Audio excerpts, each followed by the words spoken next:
news from here in Taiwan and around the world. Taiwan has proposed a record defense budget for next year, but as Alan Liu reports, it might face challenges in the opposition-controlled legislature. 35 billion US dollars, a record amount Taiwan is proposing to spend on defense next year. Under NATO accounting standards, it would amount to 3.93% of GDP.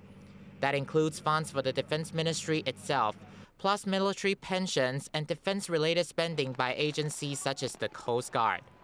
The budget allocated to the Defense Ministry alone is about 4 billion US dollars higher than last year. 关于116年度我们的预算的亮点的部分有4项建构台湾之盾，打造无人战力，强化守备的一个战力及持续推动国建国造。 Taiwan's defense spending has risen steadily since 2018, with next year's proposed budget an 18% increase from 2026. That includes an additional 3 billion US dollars for military investment, 806 million for maintenance of ammunition and spare parts, as well as 228 million for personnel. Taiwan's military has been modernizing and shifting toward a more asymmetric defense posture in response to growing military pressure from China, which claims Taiwan as its own. But some analysts say next year's budget is still not certain, as the opposition-controlled legislature frequently clashes with the ruling party over defense spending. The legislative yuan will be the biggest variable. We can see that the 2026 defense budget is projected to be around 3.32%. But this has significantly decreased after the opposition party removed some certain budget allocation. Opposition lawmakers say concerns remain over delays in U.S. weapons deliveries.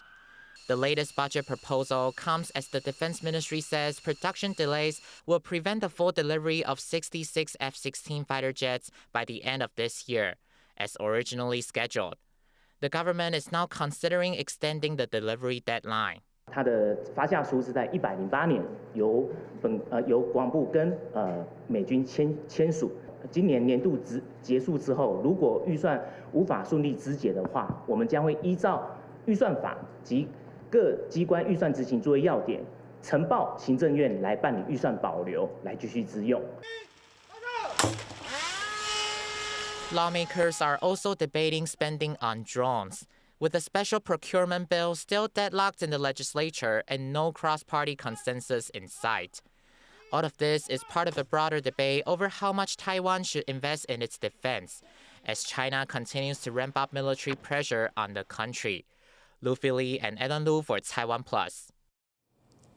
Taiwan and Lithuania have agreed to jointly provide another round of aid to Ukraine. The agreement was signed on Tuesday by Taiwan's representative office in Vilnius and Lithuania's Central Project Management Agency. Each side will contribute $5 million to support Ukraine's reconstruction and strengthen its social resilience. It's the third joint aid package from the two countries since 2023.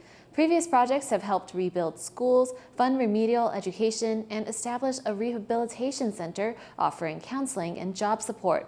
More than 1,000 Ukrainian children have benefited from these initiatives. This week marks 1 month since Burnham took office as the UK's new Prime Minister. His foreign policy, including his approach to Taiwan, remains unclear, but some of his advisors have come under scrutiny over their past engagement with China. Our London correspondent Amelia Loy has the story. Let us make this the moment when Britain starts to believe again. The moment we bring back hope. Thank you very much, everybody. In the month since Burnham replaced Keir Starmer as the UK's Prime Minister, his main focus has been on the domestic economic challenges and expecting public hope he can solve. On matters further afield, his policy toward Taiwan remains unclear, but that has not come as a surprise to most UK foreign policy watchers.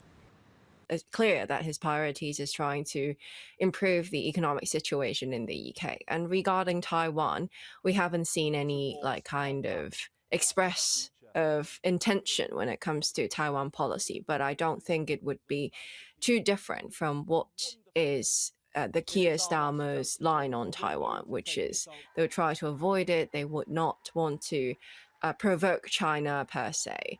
And I think this broadly fits our expectations when we know that Andy Burnham is coming into power. Burnham's choice of advisors, however, has raised questions over how he may approach relations with China. One of his economic advisors, Jim O'Neill, has long advocated stronger UK-China trade ties. He coined the term break in the early 2000s, when he urged the West to engage with a rapidly emerging China. He was also closely involved in shaping the so-called golden era of UK-China relations under the previous Conservative government.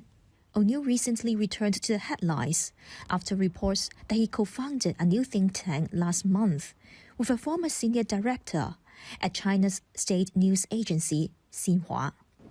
O'Neill is not the only Burnham advisor facing scrutiny over alleged China links. National Security Advisor Jonathan Powell has also faced questions over his extensive engagement with Chinese officials and China-linked organizations. Last year, UK prosecutors dropped charges against 2 men accused of spying for China. It was suggested that Powell, who was serving as National Security Advisor at the time, played a key role in undermining the prosecution. Although Downing Street denied any involvement in the collapse of the case, it still raised concerns over national security. These two individuals, they have strong Chinese links, have been exposed to United Front work activities knowingly or unknowingly. They will be more inclined to facilitate agendas that are more in China interests, and that will reduce the friction they encounter in the geopolitical scene. Burnham himself also promoted stronger economic ties with China in his former role as mayor of Manchester. This has led some observers to expect him to continue his predecessor Keir Starmer's approach of deepening trade ties with China. But one expert we spoke to urged UK policymakers to stand firm on certain principles and push back against Beijing, including issues concerning the Taiwan Strait. So yes, the UK can and will pursue more trade opportunities with China, but at the same time, upholding the status quo in the Taiwan Strait has to be a top priority, because that is the basis of the UK's economic engagement with the region, and it's also the basis of stability and prosperity globally. So any change to that, as China is trying to do at the moment, should be taken very seriously by the UK government and should be responded to, asserting the UK's interest in the status quo. There are significant challenges ahead for the new Prime Minister in managing the UK-China relationship, including the controversial Chinese super embassy project in London and Chinese firm Mingyang's blocked plan to build the UK's largest wind turbine factory. Both could be early tests of how Burnham balances his push for economic engagement with China against national security concerns. Amelia Loy in London for TaiwanPlus. 2 prominent activists have been convicted in Hong Kong for organizing vigils for the victims of China's 1989 Tiananmen Square crackdown. Human rights lawyer Chow Hang-tun and former opposition lawmaker Lee Chuk-yen face up to 10 years in jail. They were convicted for inciting subversion under national security laws imposed on Hong Kong by Beijing in 2020. Chow and Lee led a now disbanded civil group that held the only large-scale memorials for the massacre's victims for decades. Those vigils were banned in 2020. Taiwan's Mainland Affairs Council, which handles relations with Beijing, says the verdict shows China continues to use the courts as a tool of political repression and called for their immediate release. Nvidia is denying a report that it plans to begin shipping a new AI chip designed for Chinese customers. U.S. tech media outlet The Information reported that Nvidia was preparing to provide language processing units, or LPUs, to China by the end of the year. Those chips work with GPUs to speed up AI chatbot responses. Nvidia says the report is incorrect and that it has no China-specific LPU product on its roadmap. The company's China business has been under pressure from U.S. export controls and growing competition from Huawei. From saving cash to keeping their freedom, a growing number of adults in Taiwan are skipping the dating scene and choosing the single life. Reese Ayers has more. There's a popular phrase in Taiwan, 脱单. It literally means shed your singleness, to get hitched. But data shows many in Taiwan are holding on to singlehood for life. A survey by Academia Sinica, Taiwan's top research institute, shows that among unmarried adults aged 27 and over, around 30% have never been in a relationship, with an additional 40% saying they were currently single, with no significant differences between men and women. So, what's keeping people off the market? 第一个是缺钱吧，因为谈恋爱需要钱。就是大家觉得单身比较自由自在，对，就不会想要被另一半束缚。对啊，我觉得越年纪越大越会这样想。希望自己可以等自己的事业比较成功的时候，再去交另外一半。From busy work schedules to the rising cost of living, the reasons vary. The reality on the ground is hard to ignore. Many just don't have the time or energy for dating. The bigger question isn't why are people staying single, it's what does it mean for Taiwan's future? With one of the lowest birth rates in the world, less relationships means less families. To try and fight the demographic crisis, the government has introduced incentives, from cash subsidies for newborns to reserved social housing for newlyweds. But experts say the root cause is that people aren't pairing up in the first place. 很多的婚姻让他们看起来不快乐，那么年轻结了婚生了孩子都被绑住，要不然就是很快就离婚了，所以对婚姻就有恐惧。 For others, the issue isn't so much a fear of marriage, it's that marriage, or having kids, is no longer seen as essential to a fulfilling life. 真正不想结婚是年轻人对未来他有不同的看法，他会觉得我把一个人自己照顾好就好了。 As modern priorities shift, being single is no longer just a phase. For many, it's becoming a permanent way of life. Wong and Reese Ayers for TaiwanPlus. World-renowned Grand Kyiv Ballet is making its Taiwan debut. As Irene Lin reports, the touring company hopes to show Ukraine's resilience through art.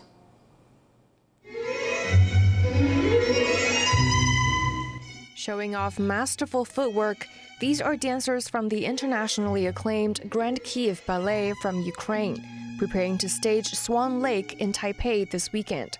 On the day of their first ever show in Taiwan, the dancers reveal how they cope with the war back home as they tour.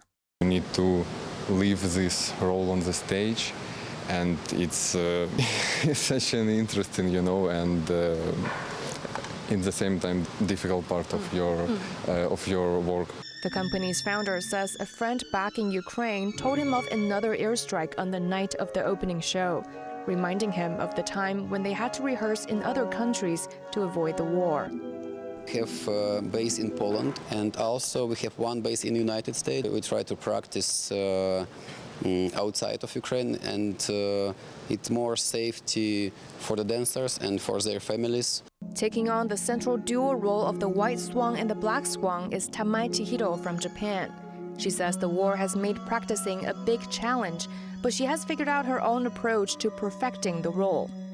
When I play white swan or black swan, I never try to become white swan or black swan, because I think every person now has like different faces. Some faces which is similar to white swan, and I have some faces which is more similar to black swan.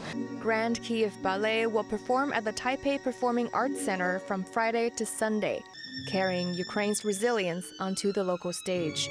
Howard Zhang and Irene Lin for TaiwanPlus. Thank you for watching What's Up Taiwan. You can visit the TaiwanPlus website or follow our social media for more stories from Taiwan and around the world.